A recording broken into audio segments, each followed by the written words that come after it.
Olá, você acompanha comigo agora no programa Mais Saúde de hoje.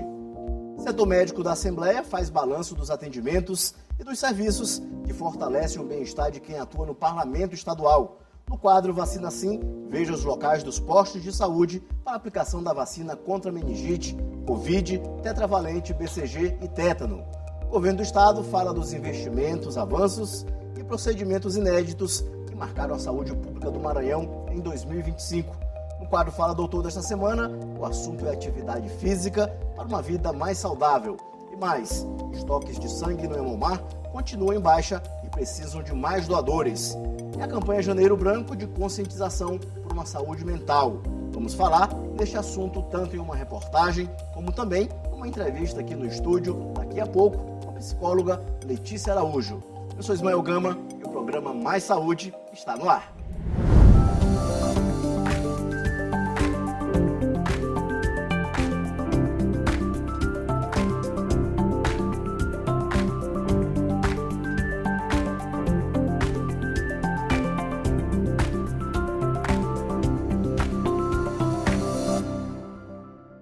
Cuidar da saúde sem sair do local de trabalho. Na Assembleia Legislativa do Maranhão, servidores e dependentes contam com um setor médico completo, que oferece consultas, exames e campanhas de prevenção.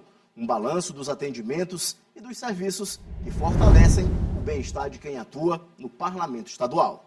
Dona Maria tirou um tempinho do expediente para mais um atendimento na Clínica Médica da Assembleia Legislativa do Maranhão. No mesmo local de trabalho, ela e os demais servidores do Parlamento Estadual contam com um setor de saúde para consultas, exames e atendimento ambulatorial. É um grande benefício porque hoje, eu sou uma funcionária que tem comorbidade, né?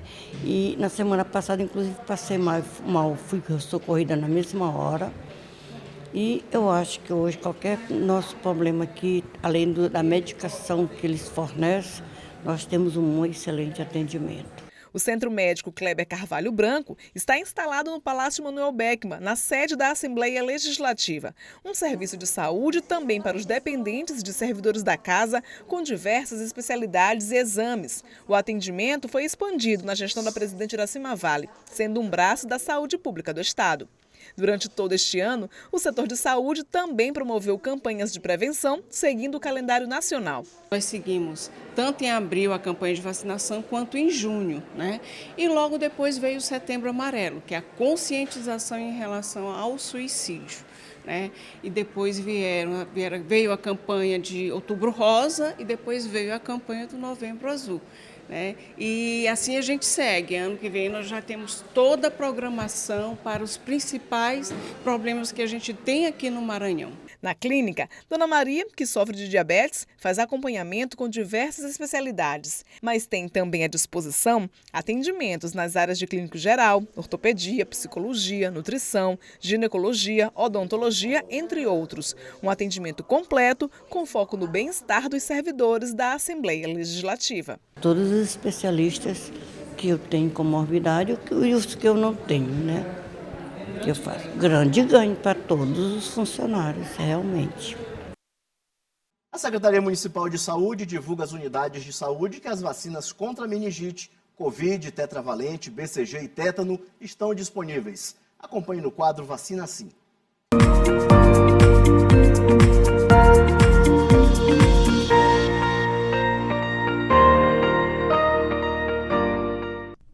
Fique por dentro dos principais postos de saúde que oferecem vacinas para Covid-19, tetravalente, BCG, tétano e meningite.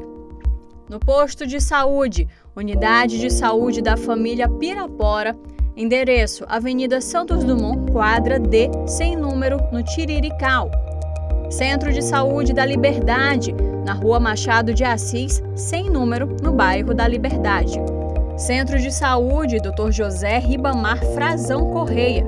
O endereço é Rua Tancredo Neves, sem número, Nova República. Centro de Saúde de Pedrinhas, BR-135, quilômetro 13, sem número, no bairro Pedrinhas. E Centro de Saúde Itapera, na Rua Principal, número 20, no bairro Itapera. Investimentos, avanços e procedimentos inéditos marcaram a saúde pública do Maranhão em 2025. O Estado ampliou serviços, modernizou a rede hospitalar e levou o atendimento especializado para diversas regiões. Uma retrospectiva dos principais marcos que impactaram diretamente a vida dos maranhenses. Em 2025, o governo do Maranhão consolidou avanços históricos na saúde pública, com investimentos que ampliaram o acesso, modernizaram a rede hospitalar e levaram serviços especializados para todas as regiões do estado. Logo no início do ano, a rede estadual realizou procedimentos inéditos, como a primeira trombectomia mecânica para AVC, cirurgias cardíacas pediátricas, implante coclear, além da habilitação do Hospital Carlos Macieira para transplantes de rim e fígado. Outro marco foi o primeiro transplante de coração do Maranhão, colocando o estado como o terceiro do Nordeste a realizar o procedimento pelo SUS. A rede de diálise passou pela maior expansão da história, com o número de máquinas dobrando e atendimento ampliado para mais de 3.600 pacientes em 17 regiões de saúde. A estrutura hospitalar também foi fortalecida com novos ambulatórios, ampliação da Policlínica da Criança, serviços de ressonância magnética no interior e modernização do LACEN, que conquistou novamente Selo Nacional de Excelência.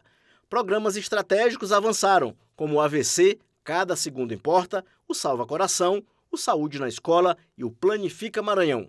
A assistência oftalmológica bateu recordes, com mais de 165 mil óculos entregues e mais de 52 mil cirurgias realizadas. As campanhas de vacinação resultaram na redução de 60% dos casos de chikungunya e o estado ampliou a frota com mais de 220 ambulâncias. Os resultados refletem planejamento, investimento e compromisso com a qualidade de vida dos maranhenses. Nós tivemos grandes números e grandes avanços também. Além do número de mais de 180 mil cirurgias realizadas em 2025 no programa Cirurgias Aqui a Fila Anda, mais de 390 mil atendimentos no programa Cuidar dos Olhos, nós tivemos procedimentos inéditos realizados na rede estadual de saúde. A gente pode destacar o TAV, pode destacar também o implante coclear, o primeiro transplante de rim, o primeiro transplante de fígado e outros procedimentos que foram realizados no nosso hospital de altíssima complexidade, que é o Carlos Macieira. Nosso Instituto Oswaldo Cruz, que é o LACEN em Maranhão, ganhou certificação nacional para ser referência em todo o território brasileiro, também certificação internacional para os exames de raiva, além também da ampliação de diagnósticos moleculares na nossa rede estadual de saúde. No quadro Fala Doutor, um espaço novo, direto e descomplicado para responder aquelas dúvidas que todo mundo tem sobre saúde, bem-estar e qualidade de vida. Quem comanda esse papo de hoje é o nosso repórter Joelson Braga. No programa de hoje, a conversa é com um profissional de educação física. E o tema não podia ser mais importante: atividade física no dia a dia. Como começar? Tem idade certa? Precisa de academia? Você acompanha agora no Fala Doutor.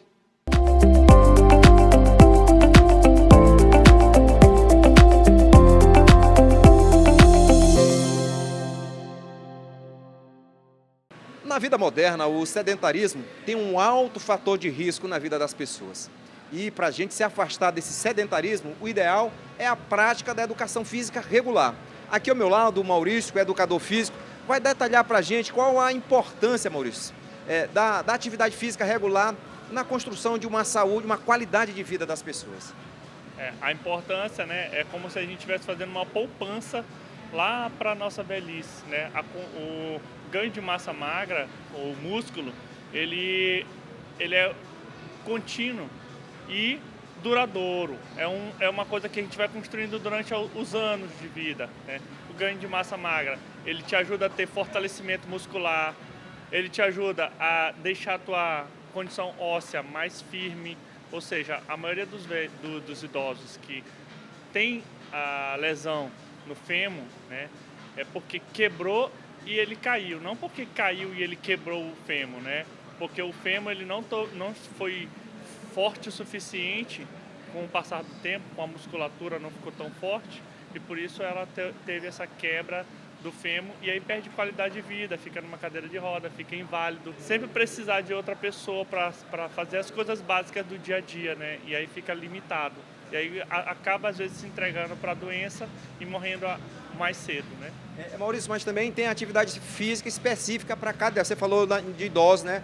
Criança, adolescentes, adultos, idosos. Cada faixa etária dessa tem uma atividade física específica, né? Sim, a gente utiliza muito para crianças atividades lúdicas, atividades mais recreativas. Quando se vai falar em atividade física para criança, é mais com o peso do próprio corpo, atividade dinâmica. Com o passar do tempo, a gente vai fazendo essa evolução das atividades físicas. Por exemplo, na musculação, a gente primeiro utiliza só o peso do corpo, não só para criança, mas também para o iniciante, né? E aí, com o passar do tempo, a pessoa vai avançando, a gente vai colocando sobrecargas, vai usando outro tipo de técnicas de musculação, porque tem o biset, triset, drop set, rest pause, né? Então tem outras técnicas aí de musculação. Maurício, agora a atividade física, ela não cuida só apenas do físico mesmo, do corpo da pessoa, porque ela também, quando você vai para um ambiente, você encontra outras pessoas, se socializa, faz bem para a cabeça também, né? Sim, sim. Apesar do idoso, como a maioria dos idosos, os parentes não têm tempo de ficar com eles em casa, porque tem que cuidar da sua família, da sua outra família, do trabalho, né, dos filhos, o idoso acaba ficando sozinho. E aí, essa parte social também é muito importante. Aqui na CF98, nós temos uma modalidade chamada 60+. E ela é bem frequentada por conta dessa questão do idoso, de interação do idoso, né? O nome é 60+, porque frequentam pessoas com 60+ de idade ou aproximadamente. Maurício, agora outro detalhe é que para você ter além da questão da estética, né, que a atividade física te garante isso, um corpo com menos gordura, mais flexível, né? Você também tem que saber que é paciência para conquistar, né? Não é da noite para o dia que você vai entrar na academia, no outro mês você já está com shape bacana, com a saúde em dia, né? O grande lance das pessoas é não ter paciência também, né? Como eu falei lá, é como você fosse fazer uma poupança de músculo, né? De ano após ano. A musculação, ela é uma modalidade muito duradoura, né?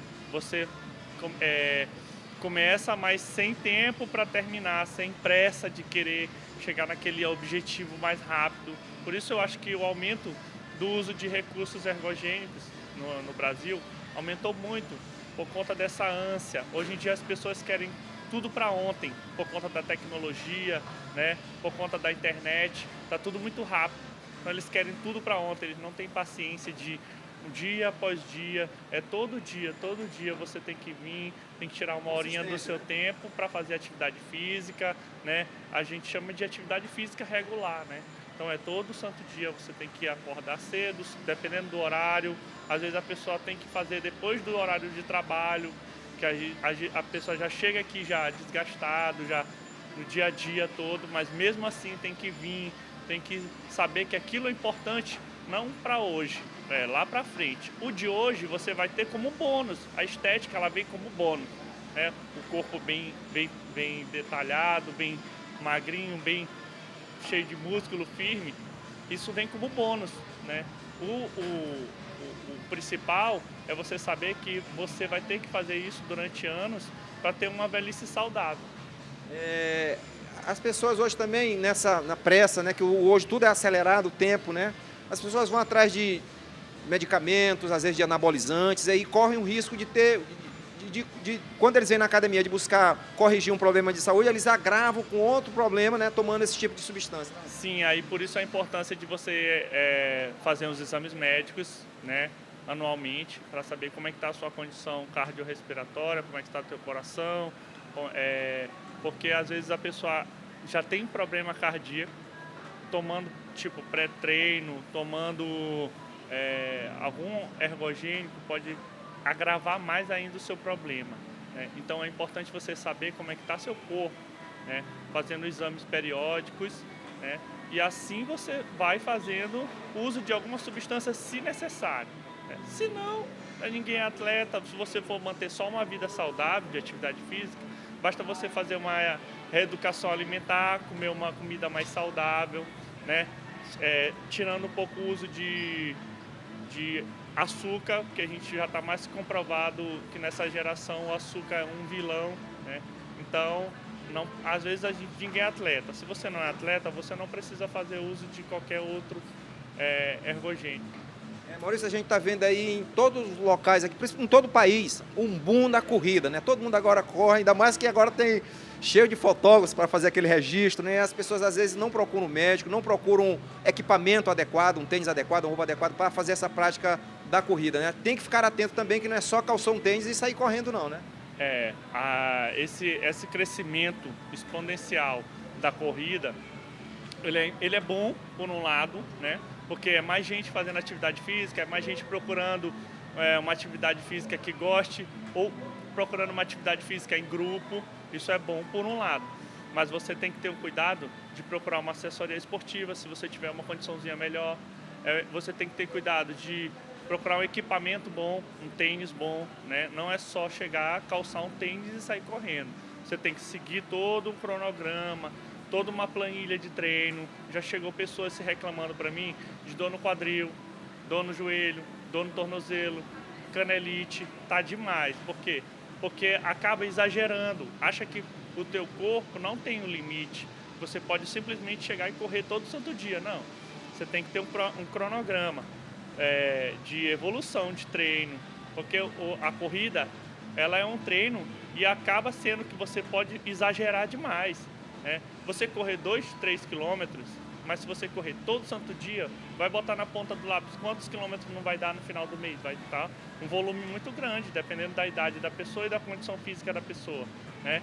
Então, só a corrida também em si, ela também não vai te ajudar muito. Ela vai melhorar a sua vida, claro, vai te tirar do sofá, mas é importante que você também, além da corrida, faça um treino específico, faça uma academia, uma musculação, por exemplo.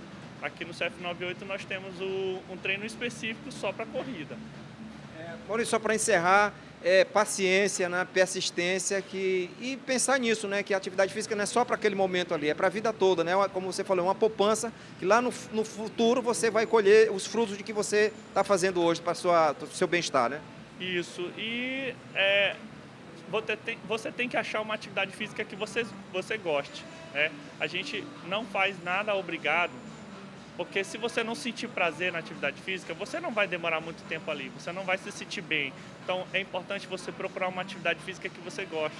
Pode ser a musculação, pode ser a corrida, pode ser o beach tênis que está em alta, o futevôlei, o vôlei, pode ser qualquer atividade física, natação, mas só que você tem que fazer uma atividade física que goste, né? Ela tem que gerar prazer para você, que aí sim ela vai gerar endorfina, né? Legal. Tá importante, a gente conversou aqui com o Maurício Lima, que é educador físico, dando dicas aí para a sua saúde, que é muito importante para uma vida longa e com qualidade.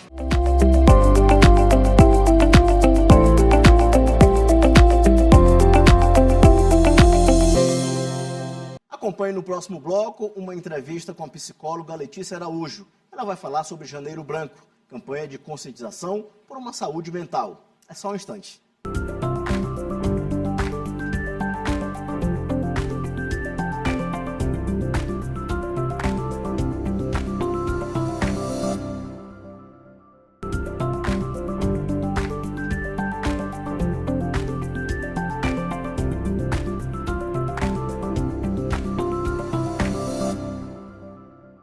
Abriu o ano salvando vidas. Logo nos primeiros dias de 2026, doadores já procuram o Hemomar para um gesto simples, mas essencial: doar sangue.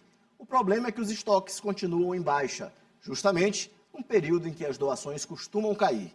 Veja como ajudar e quem pode doar.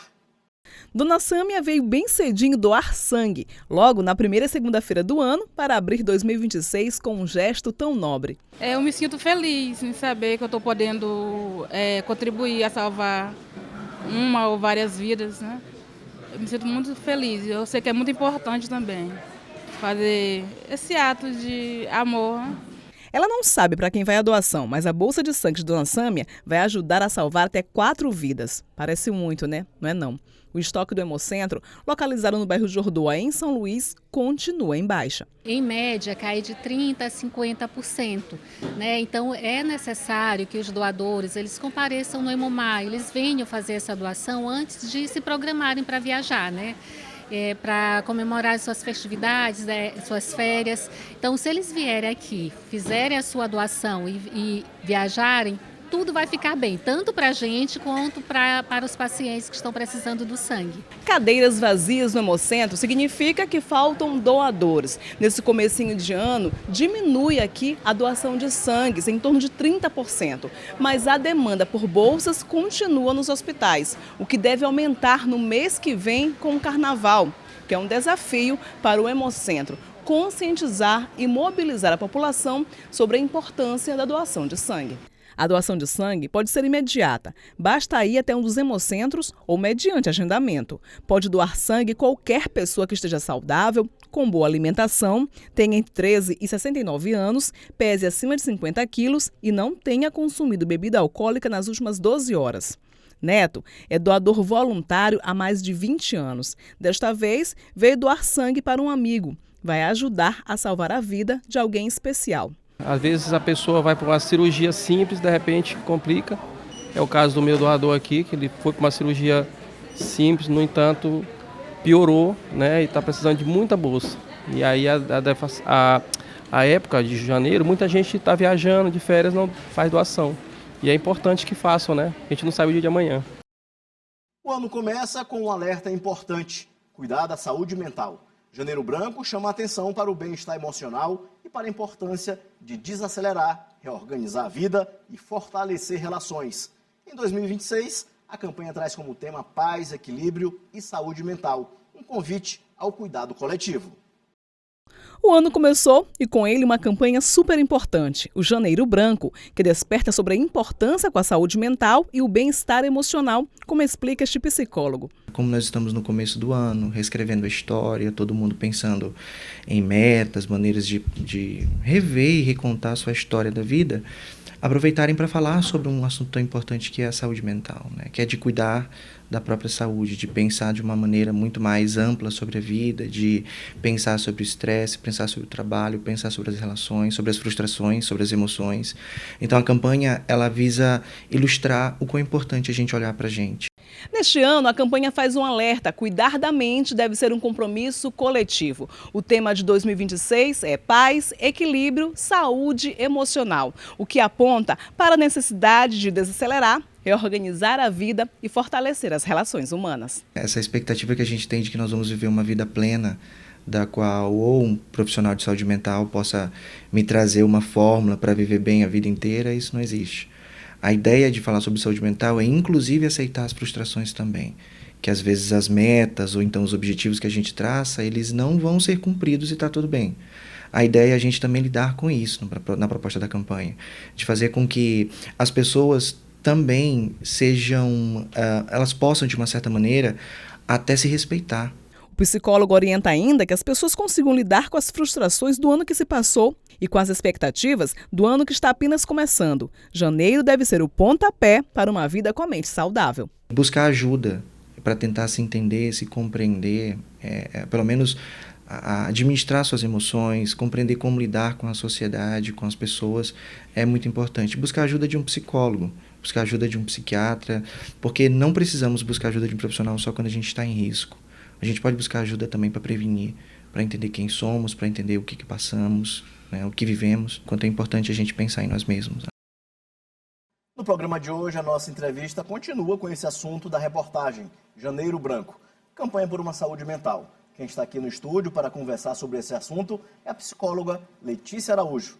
Seja bem-vinda aqui ao programa Mais Saúde, doutora. Obrigada, Ismael. É um prazer estar aqui. Doutora, esse movimento Janeiro Branco começou no Brasil, mas é uma campanha mundial, né? Isso, exatamente. O Janeiro Branco ele começou em Uberlândia, pelo psicólogo Leonardo Abraão. Em 2014, que ele deu início a esse movimento junto com outros psicólogos, porque ele estava vendo que estava acontecendo suicídio, estava acontecendo muitas pessoas adoecendo, ansiedade, depressão, mas não estavam discutindo, falando sobre isso. Então, ele resolve começar o movimento por lá e em 2023 se tornou uma lei federal e hoje o movimento ele é no mundo inteiro. Doutora, se a mente tivesse um extrato, muita gente estaria no vermelho em relação ao ano passado, as metas que não foram cumpridas, desafios que deveriam ser feitos, a saúde emocional da maioria das pessoas. Como é que está pelo seu andar profissional? Tá ruim, tá bem ruim.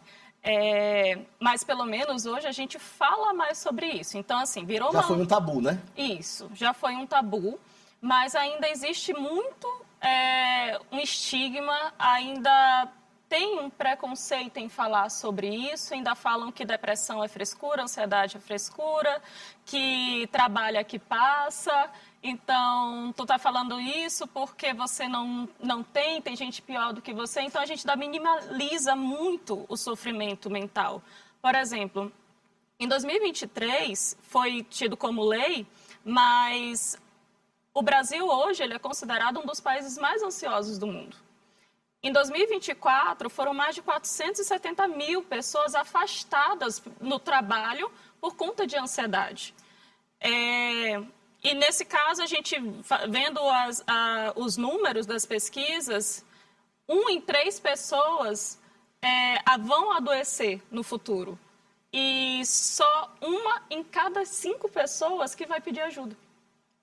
Então, o sofrimento está vindo muito por conta disso, porque a gente não está pedindo ajuda, sabe? A gente tem que, por isso que o movimento surgiu e é importante que a gente precisa falar sobre isso. Doutora, ainda existe aquele pensamento medieval de que doenças mentais, sofrimento emocional, tem causa espiritual? Ainda é frequente isso nos consultórios? Como é que aparece para vocês? Sim. Ainda eu trabalho com psiquiatria, né? Então, eu trabalho principalmente na área de internação. E muitos dos casos que chegam lá, a família ainda não entende e acreditam sim, eles trazem muito isso no relato deles no momento da admissão. A gente acredita que também seja uma questão espiritual, então eles trazem líderes religiosos para fazer essa cura, o que é importante. É importante. Eu costumo dizer que a nossa saúde mental ela vem de uma base de 3 coisas: terapia, medicação e espiritualidade. A espiritualidade ela é importante, só que a gente tem que ter aquele limiar de saber até onde que realmente é uma questão física e até onde que é uma questão espiritual, até onde uma ajuda a outra. A religião é importante nesse sentido. Muito, é importante. Doutora, qual emoção a gente mais reprime atualmente? Nesse mundo movimentado, de correrias, o que a gente deixa de fazer e que pode prejudicar a nossa saúde mental? Dizer não é importante? Muito. Eu acho que a gente tem que saber respeitar os nossos limites, se conhecer e entender que a gente tem que dizer não para poder a gente começar a se fazer bem, fazer melhor as escolhas, sabe? Muita gente fica calado. Isso não quer dizer que a pessoa está sendo forte, né? Aguentar tudo calado. Tem que se expressar. Uma hora ela vai estourar. É o que eu costumo dizer.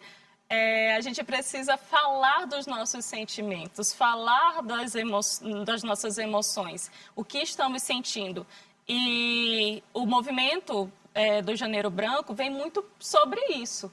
Tanto que até é uma coisa assim bem organizada, que foi estratégica. Por exemplo, é janeiro porque é o início do ano.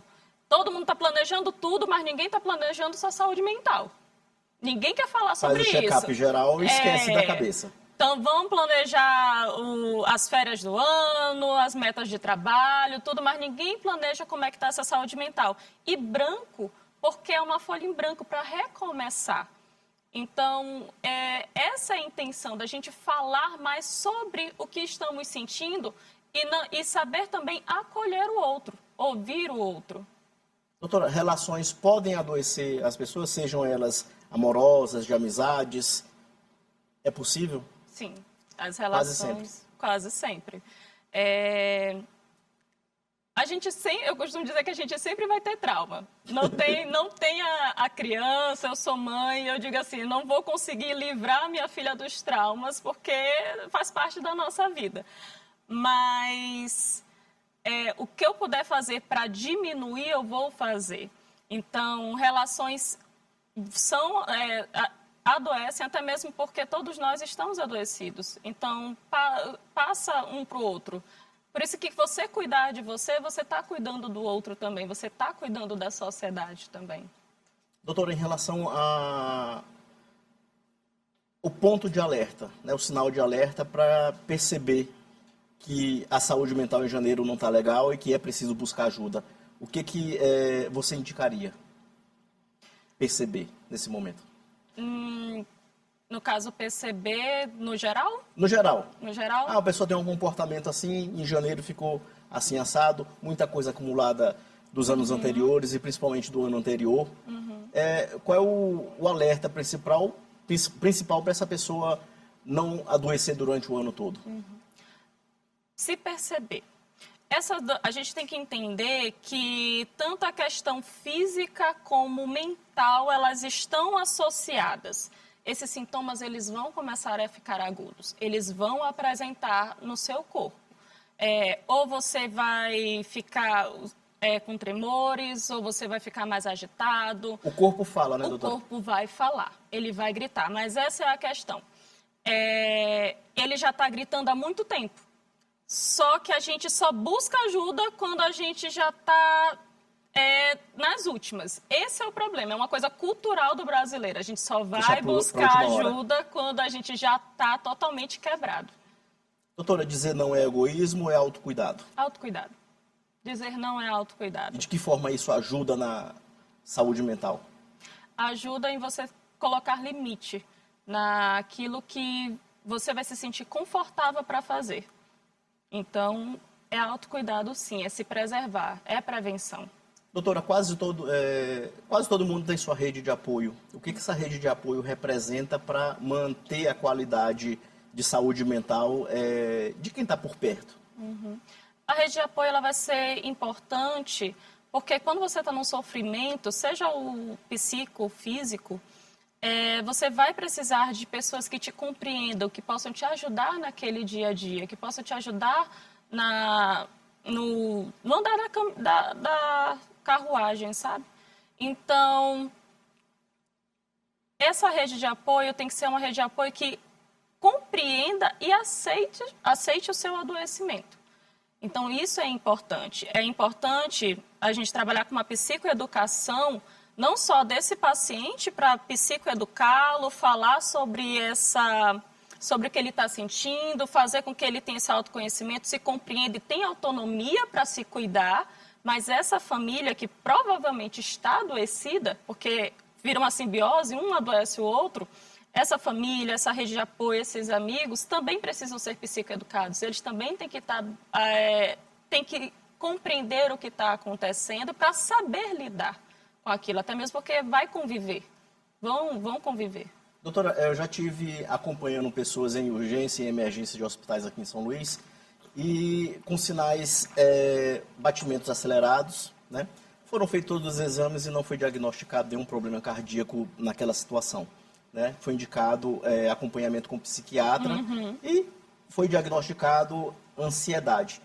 O corpo fala dessa forma. Quais são os principais sintomas de ansiedade quando ela chega no limite e começa a dar recados através do corpo? Sim, e isso está cada vez mais comum, né? Na emergência, chegar pessoas passando mal... Achando que está infartando. Achando que está infartando, fazer o check-up com cardiologistas e tudo isso está cada vez mais comum. E por isso que é importante ter profissionais da saúde mental nessas urgências e emergências. A ansiedade, eu costumo dizer que todos nós nascemos ansiosos. Ela faz parte do ser humano. Nós nascemos, quando criança a gente não fica ansioso porque a gente ia para algum lugar, porque foi prometido ganhar um presente, ou então tinha que fazer uma prova. A ansiedade, ela nasce com a gente. A questão é que se torna um transtorno, como já fala, transtorno quando aquilo ali começa a transtornar a nossa vida. Quando passa dos nossos limites que a gente não consegue mais controlar. Então, os sintomas principais da ansiedade são esse taquicardíaco, sudorese, tremores na extremidade, tá? Essa sensação de morte, de que vai morrer, um medo constante e... Eu acho que o pensamento acelerado também, muita confusão, não conseguir se controlar para respirar devagar. A confusão mental, a pessoa ela pode dissociar, no caso ela está aqui, mas de repente ela foi parar lá na porta sem saber como chegou lá. Então, tudo isso são sintomas de uma ansiedade grave e, claro, que vai evoluindo para outros transtornos também. Um transtorno do pânico, uma fobia social, pode evoluir. Doutora, a gente percebe que atualmente existe uma preocupação maior com a saúde mental. É o Janeiro Branco, o Setembro Amarelo, né? Uhum. Isso é recente, um movimento recente dos últimos 10 anos? Isso. É um movimento recente dos últimos 10 anos que está crescendo e espero que seja mais rápido, porque a população está adoecendo mais, todo mundo está adoecendo mais. Assim, o movimento está acontecendo, mas os números não param de crescer. Então, significa que a gente tem que falar mais sobre isso, a gente tem que agir mais enquanto sociedade. O que a gente percebe é que existe uma maior discussão em relação à saúde mental, né? Antigamente se tinha um estigma de psicólogos e psiquiatras que eram profissionais falado de forma errada, como médicos de doidos, né? O que é uma nomenclatura totalmente errada, né? Antigamente se percebia isso, agora não, isso já é mais normal, né? Entre aspas. Sim. A gente fala mais sobre, então as pessoas estão começando a aceitar mais. Mas, por exemplo, a gente ainda ouve muito o paciente falar assim: ah, mas eu vou me viciar nessa medicação? Se eu tomar isso aqui, eu vou ficar viciado, vou ficar dependente? Aí a pessoa fala assim: tu não tem medo de tomar um remédio de diabetes para a vida inteira, de hipertensão a vida inteira, mas um remédio para ansiedade, tu tá com medo de ficar viciado, entende? Então, a gente ainda tem esses pequenos estigmas também. Doutora, você falou que o janeiro é uma folha em branco, né? O que janeiro pode nos apresentar para o restante do ano? Janeiro, ele pode, eu acho que a gente tem que se preparar, tem que ser aquele momento, em vez da gente já fazer todos os planos em janeiro, eu acho que tem que ser o momento da gente se cuidar, se preparar para fazer os planos. Então, não é chegar, vou escrever todas as metas e pronto. Não, para aí. Como eu estou? Eu estou bem? Como é que está minha saúde? O que faltou em mim no ano passado? Vou cuidar de mim agora, para poder os planos darem certo. Porque como eu vou fazer alguma coisa acontecer se eu não estou bem de saúde? Aí não funciona. Não funciona. Doutora, obrigado por sua participação aqui no programa Mais Saúde da TV Assembleia. Seja sempre muito bem-vinda aqui. Tá bom? Que agradeço. Muito obrigada. Foi um prazer estar aqui. Obrigado também. Esse foi o nosso programa Mais Saúde de hoje. Para você, um bom início de semana. E a gente se encontra no próximo domingo, às 9 da manhã. Até lá.